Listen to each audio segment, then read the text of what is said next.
Bonjour et bienvenue dans ce 63e épisode de Vente Sereine. Je suis Florence, formatrice en vente et relations clients pour toutes les créatrices artisanales qui souhaitent vendre efficacement et sereinement leurs créations, que ce soit sur Internet ou dans la vraie vie.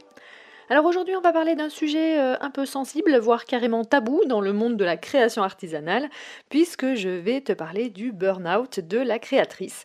Oui, celui qu'on pense réservé aux cadres stressés, aux soignants épuisés, aux profs et aux salariés, etc. Parce que toi, tu es juste, n'est-ce pas, une petite créatrice. Bien sûr, c'est du second degré, hein, tu connais mon point de vue, le syndrome de la petite créatrice qui ne se fait pas prendre au sérieux, on connaît toutes. Donc évidemment, tu crées par passion au départ, souvent même en plus d'un autre boulot à côté. Tu crées le plus souvent à la maison, avec amour, tu y mets tout ton cœur, de la joie et c'est un plaisir. Alors tu te dis que tu n'as pas le droit de craquer, n'est-ce pas? Que tu exagères, que tu as choisi ça alors que tu n'as qu'à assumer. Et pourtant, eh bien, tu bosses tout le temps, tu penses à ton activité jour et nuit, nuit et jour, tu veux bien faire, trop bien faire. Et en passant, tu te compares parce que tu regardes, comme tout le monde, un peu trop ce qui se passe sur les réseaux. Et puis un jour, eh bien, tu es à bout, tu sais plus où tu en es, pour qui tu le fais, pourquoi, etc. Donc, t'es pas forcément en pleurs sur le carrelage de ta salle de bain, quoique, mais juste, eh bien, vidée, éteinte, voire tu n'as plus envie. Et c'est le flou total. Un petit ras-le-bol par-ci, un petit j'ai plus envie de poster par-là. Tu te dis que c'est une baisse de motivation, que ça va passer, mais en vrai, ton corps et ta tête te crient pause depuis un moment. Et le burn-out, eh bien, ce n'est pas juste être fatigué ou ne plus avoir envie de bosser, c'est un épuisement profond, physique, émotionnel et mental qui arrive quand tu tires trop sur la corde, trop longtemps sans t'écouter. Et oui, ça existe chez les créatrices artisanales, même si tu n'as pas de patron au-dessus de toi et de pression salariale ou de deadline d'entreprise, etc. Parce que tu fais tout toute seule, parce que tu veux bien faire tout le temps, parce que tu cours après la visibilité, les ventes, les idées, les likes, etc. Et que derrière tout ça, il y a une pression énorme que tu t'imposes sans même t'en rendre compte. Alors évidemment, souvent on n'appelle pas ça burn-out, hein. On dit oh, je suis juste un peu à plat en ce moment, ou j'ai plus trop d'inspiration, ça va revenir, etc. Je suis pas organisée, faut que je m'y remette. Mais le problème, c'est que tu peux aussi minimiser, parce qu'on t'a appris que la création c'est un hobby, un loisir, c'est joli, c'est tout doux, ce n'est pas censé t'épuiser, et du coup tu culpabilises de ne pas aller bien. Mais en vrai, je ne t'apprends rien, et tu l'apprends d'ailleurs au fur et à mesure. Vendre ses créations, ce n'est pas juste créer et vendre sur un site internet en attendant que ça vienne, parce que tu vas attendre longtemps d'ailleurs. C'est cumuler plusieurs casquettes, plusieurs métiers, créatrice, photographe, community manager, préparatrice de commandes, conseillère, vendeuse, comptable, service après-vente, plus maman et salarié à côté pour certaines. Donc tout ceci ne s'appelle pas un loisir. Il faut bien le comprendre, hein, c'est une entreprise. Et comme n'importe quel entrepreneur, eh bien, tu peux te cramer aussi. Alors voilà, le burn-out créatif existe et il est nécessaire d'en reconnaître les signes. Et ce n'est pas un aveu de faiblesse, hein, c'est un acte de lucidité et de respect envers toi-même.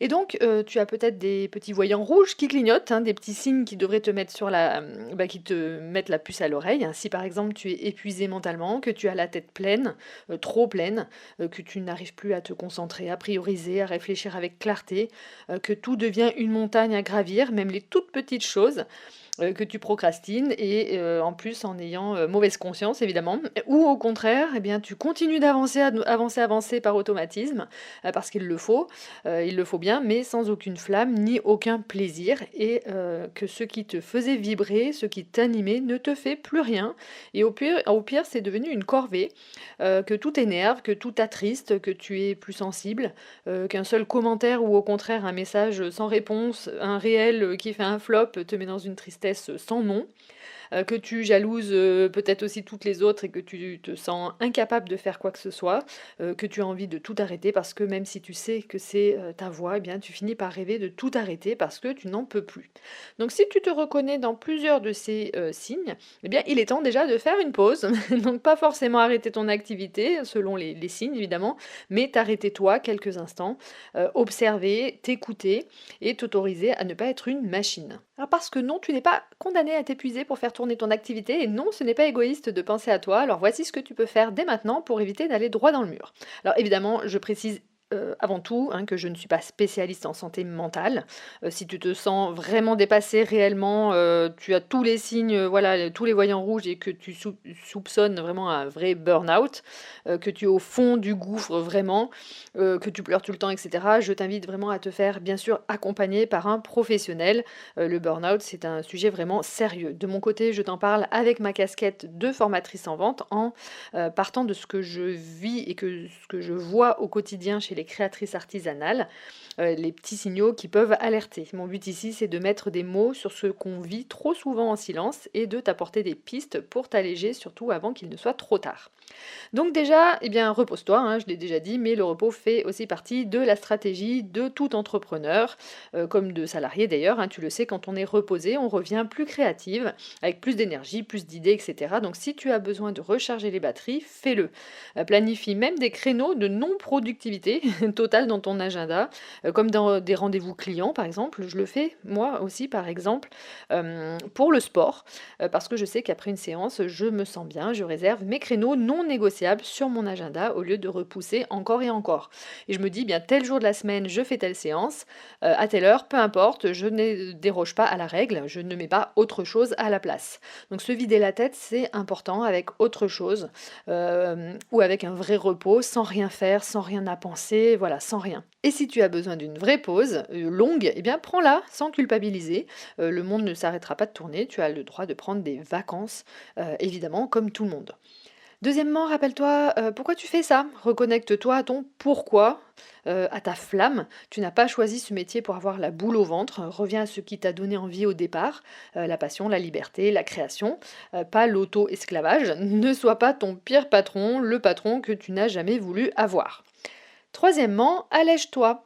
Priorise ce qui a vraiment de l'impact. Refaire ton logo 12 fois, bah, c'est pas urgent. Pose-toi cette question à chaque fois que tu engages quelque chose. Est-ce que ce que je fais fait vraiment avancer ou peut faire avancer mon activité? Et si c'est non, eh bien tu zappes pour le moment. Vendre une création, communiquer sur tes créations, créer du lien avec ta communauté sur les réseaux ou tes clients dans ton magasin si tu as un magasin, travailler tes prix, là on est dans le cœur de ton activité, ce sont des choses à prioriser. Et accepte que tout ne soit pas parfait.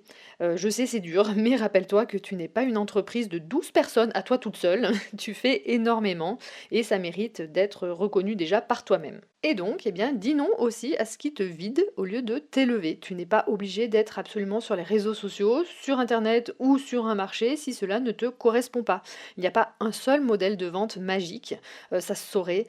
Tu n'es pas obligé de vendre comme tout le monde de la même façon. On te dit qu'il faut être sur Instagram, ouvrir un site Internet, faire des réels, faire des marchés, envoyer une newsletter, être sur TikTok, Pinterest et j'en passe. Stop, si ça te vide plus que ça ne t'apporte, c'est que ce n'est pas fait pour toi.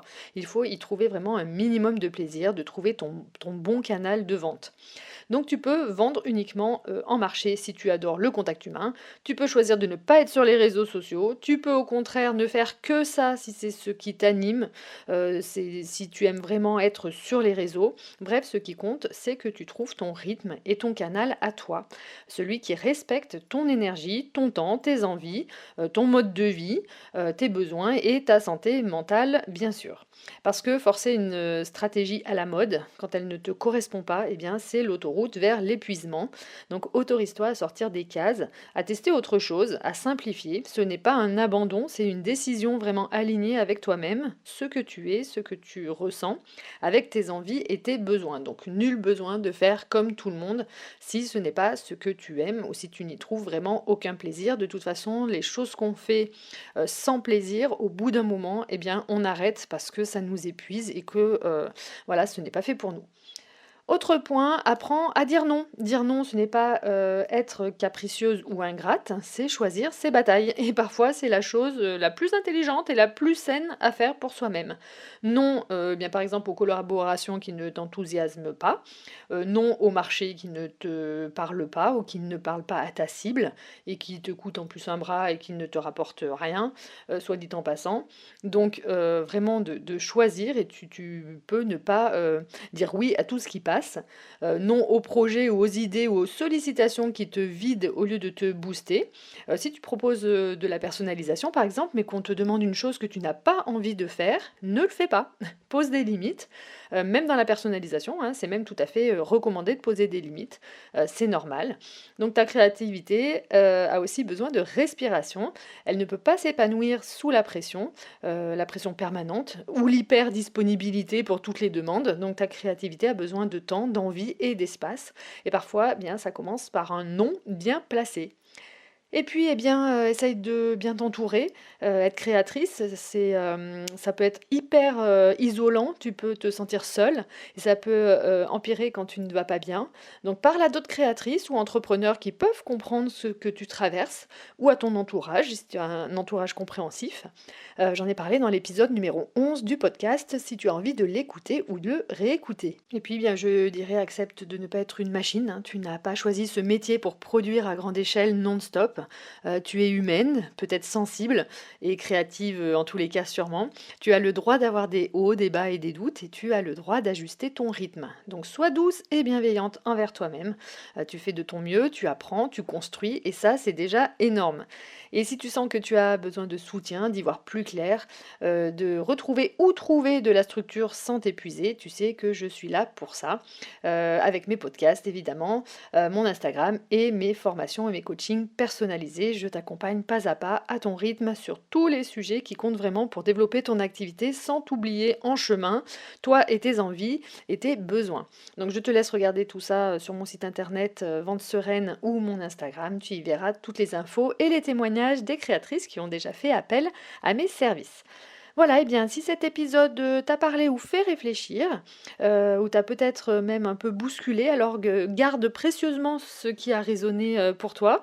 On peut en parler bien sûr ensemble si tu as envie sur Instagram en message privé, je réponds bien sûr et tu as le droit, dans tous les cas, pense à ça, hein, de créer sans t'épuiser en trouvant ton mode de fonctionnement et c'est ton chemin.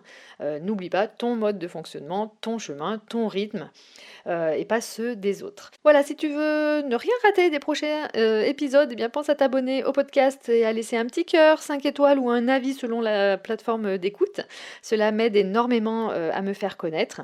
Je te dis à très vite pour un prochain épisode.